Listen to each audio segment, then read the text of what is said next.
I'm Dr. Duke for the New American, and I'm joined again by Evan Mulch, a coordinator for the John Birch Society. Evan, we talked to you not too long ago about a pending ConCon Article 5 convention debate in South Carolina, how important it was for Americans to realize that a constitutional convention is the worst possible thing that could happen because we're going to get a lot more than just conservative changes. Evan, tell us a little bit about what happened in the current session in the South Carolina legislature about this issue. Yeah, as we talked about last week, there's a special committee that's been formed to specifically hear of whether or not we need to call an Article 5 convention. And this committee met last Thursday, and a bunch of us spoke for about 5 minutes each. And about half were on the pro-ConCon side, which is Constitutional Convention. They call it a convention of states. And about the other half were on our side. And so it was very neat to see the discussion that took place. And it went on for so long, they did not take a vote, and they decided to have another meeting this week, in the meetings tomorrow. So it's another special hearing. And this time it's not limited to just those who are going to speak 5 minutes. We were asked to bring in experts. And the good news is for the John Birch Society, one of our longtime former field coordinators, Robert Brown, is actually going to be our expert speaker. He's flying in tonight, and he will be in Columbia tomorrow. And he will be giving a great presentation, I'm sure, on why we should not call an Article 5 convention. And on their side, they have Mark Meckler that's going to be traveling in. And Mark Meckler is the Convention of States project leader.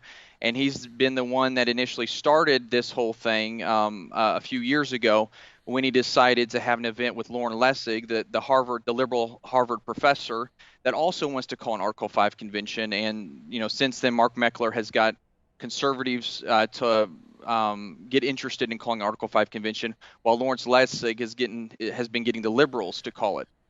Now, just for the sake of a conversation here, your side was primarily John Birch supporters. How many JBS people were defending the idea that we shouldn't call this? And did you have any other allies outside of the John Birch Society trying to push back against a ConCon?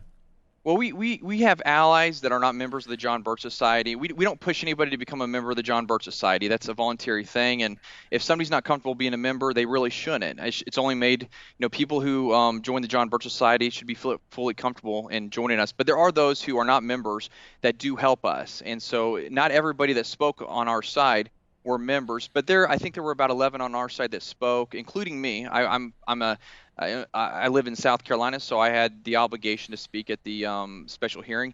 And on their side, I think they had about a dozen. But their side sounded like an old record that kept replaying, whereas our side was continually educating more and more, because that's what members of the John Birch Society do. We're so full of information, good information about the Constitution, that it's very interesting to listen to those that are very well educated that can teach this stuff. And anyways. Yeah, the point of my question is that I know the John Birch Society is squarely in the right on this issue. I just was glad to hear that there are other people who are not members who also see the urgency of this. That's good to know. And let me ask you, I always like to ask this question because you're in the hearings. What is the one argument that the pro-ConCon people make that you find draws more conservatives to the cause than others? What is the one argument that they make that seems to appeal to conservatives who don't know better? Well, the main argument, I think, is that we're trillions of dollars in debt, and it's not going away. And even with this current administration, we keep adding trillions of dollars in debt. And so their main argument is we need a balanced budget amendment. But the fact is, a balanced budget amendment is not the cure for what's going on in America right now, nor would it actually be a balanced budget, as both you and I, Dr. Duke, would probably perceive a balanced budget being. They think that you can still have as much debt as you want as long as you balance your budget. Well, that's not agreeable with me. But so they get people who are upset about the national debt to join their movement because they think that the only answer is to call a convention and get a balanced budget amendment added. The other one is term limits. Because we can't elect good congressmen, they think the only answer is to have term limits. And that's not a cure either.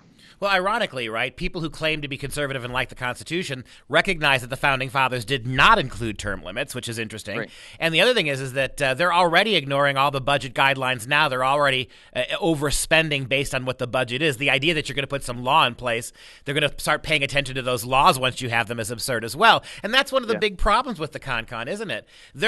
Congress is not following the Constitution now. What makes you think that by passing all of these amendments, they're going to be forced to start following it? Well, the nice thing at these events is you see a lot of new faces, because Mark Levin does have a large amount of people that that listen to him on the radio. So you see a lot of new faces, and that gives me and other members of the John Birch Society an opportunity to educate these people. And a lot of times they'll join us eventually because they start to learn the truth from the John Birch Society. So I'm not bitter about the situation. I think it is a huge waste of time for Americans to have to go through this process. But I'm going to take do the best I can to educate anybody out there who's going to listen to me. And as Ron Paul told us when he ran for president, they can never unhear what we tell them. And so that's what I do, and other members do it as well. Yeah, and tomorrow is the big day then for this debate. So Mark Meckler, we should point out to everybody, really is kind of a wolf in sheep's clothing on this, right? He, as you pointed out earlier, he comes across as moderate and rational, but he's partnering with really radical forces on the left who want to see this too. And I don't see how you can square that circle, right? When Meckler is trying to push a ConCon on conservatives and then partnering with some pretty extreme left-wingers who want to completely rewrite the Constitution, that should be a major red flag. Tell me how our guy, the guy that we're bringing in, who's a really important speaker, Mr. Brown, right, who has given a lot of talks on behalf of the John Birch Society, is an expert. Tell me how you think Mr. Brown is going to contrast those arguments. What do you think his main position points will be? Well, Robert is basically going to introduce fact, into his speech. Mark Meckler has accused the founders of saying that times like this, we should call an Article 5 convention. That was not what they said. What they said was, if the Constitution if it didn't work for the people, that's the time to switch it out or to change it.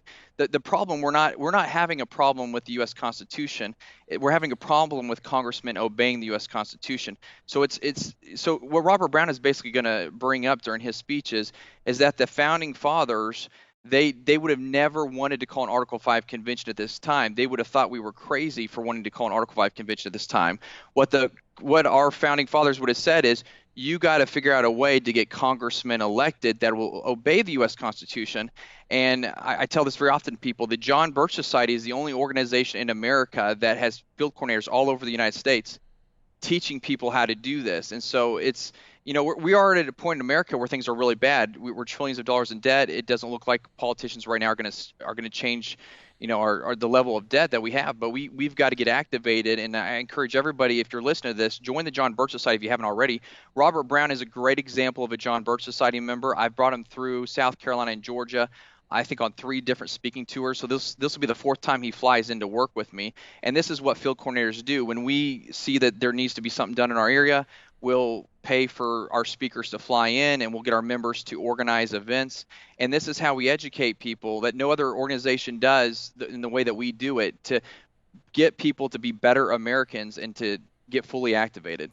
And besides Robert Brown, you have another really important guest speaker coming to speak on the anti-ConCon side. Tell me a little bit about her. Yeah, well, Joanna Martin is the speaker. She's known as Publius Holda online. That was her pen name.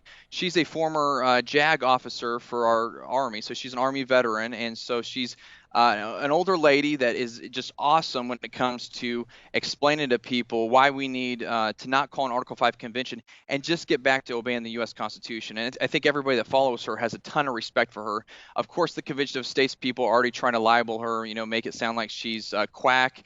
She did use a pen name when she started, in explaining these things. She didn't want it to be known initially who she was, because she was transitioning from being a JAG officer to, she's retired now. But anyways, her real name is Joanna Martin, and she'll be coming in and doing an awesome job. And we need people, no matter what your age is, you can get involved in the fight. I don't care if you're in a wheelchair at home and you're in your late 80s.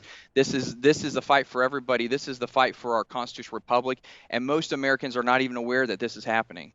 We have less than a minute left, Evan, so 2 quick questions for you. One, given that you live in South Carolina, you've sat in on all of these debates and conversations, how do you think this is going to turn out?